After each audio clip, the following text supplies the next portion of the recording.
S'aventurer, bistouri à la main à l'intérieur du cerveau de ses patients afin d'en extraire des tissus cancéreux ou des tumeurs, c'est quasiment son quotidien. Philippe Metellus, bonsoir.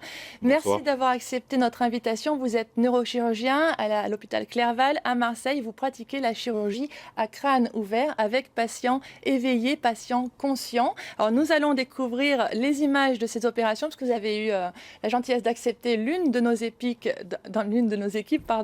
dans votre bloc opératoire. Ces techniques, elles se pratiquent maintenant depuis un certain nombre d'années. Ça devient courant. Expliquez-nous en quoi ça consiste.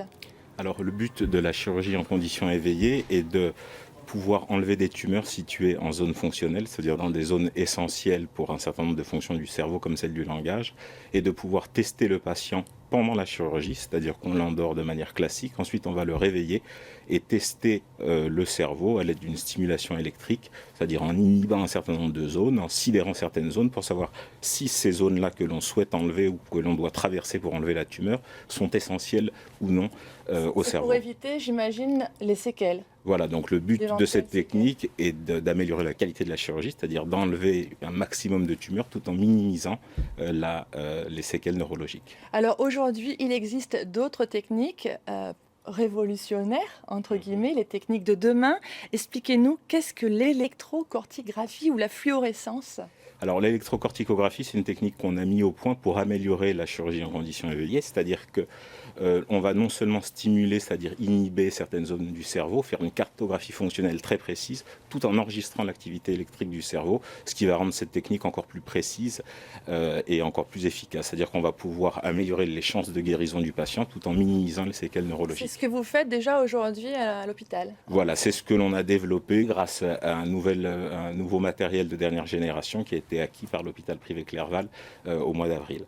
Ensuite, il y a deux grandes voies, je dirais, dans les traitements d'avenir des tumeurs cérébrales. La première, c'est la radiochirurgie robotisée des tumeurs cérébrales, c'est-à-dire être capable de traiter à l'aide de rayons, c'est-à-dire brûler des tumeurs à l'intérieur du cerveau sans ouvrir la boîte crânienne. Et l'hôpital privé Clerval s'est doté d'un appareil de dernière génération, le CyberKnife, il y a moins de 6 mois.